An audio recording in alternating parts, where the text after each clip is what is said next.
Donc voici la partie salle de bain avec des serviettes fournies que vous trouverez sous le lavabo.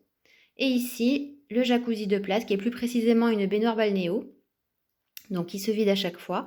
Et c'est ici également que vous prendrez votre douche à l'aide de la douchette. Il y aura du gel douche et du shampoing à disposition.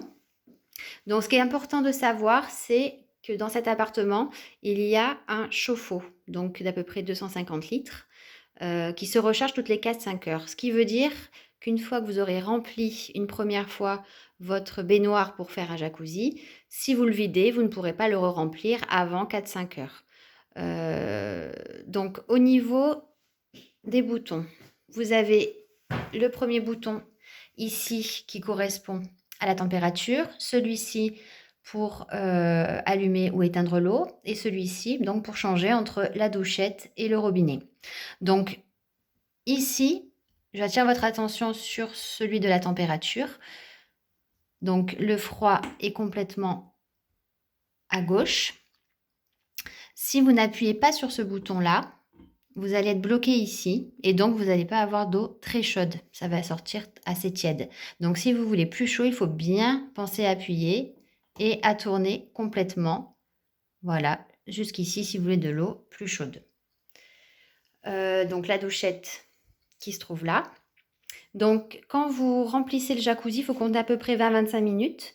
Et il est important de bien le remplir, donc sans que vous soyez à l'intérieur, jusqu'à ce que les buses soient, donc à peu près ici, complètement immergées. Voilà, sinon vous allez avoir des jets d'eau partout dans l'appartement et vous allez tout inonder. Donc une fois que le jacuzzi est rempli, vous allez pouvoir l'activer avec le pad qui se trouve là. Donc ici, vous avez un premier bouton pour l'allumer, donc c'est tactile. Voilà. Et donc vous allez avoir ici des icônes. Donc vous avez ici des flèches pour se déplacer. Donc la première icône ici, c'est la musique. Donc vous pouvez connecter de la musique en Bluetooth. Alors on entend du coup plus trop bien parce que nous avons coffré ici avec du carrelage et donc ça atténue assez le son. La deuxième icône ici, donc c'est pas très flagrant. En fait, vous allez avoir des jets ici sur cette partie.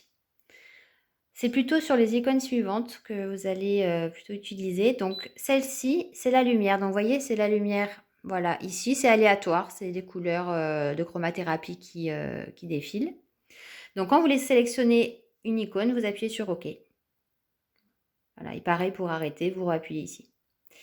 Ensuite, ici, ça va être léger. Donc ils vont s'actionner ici dans le dos et là. Ici, donc c'est une icône assez importante. C'est l'icône en fait qui va maintenir la température de l'eau au chaud.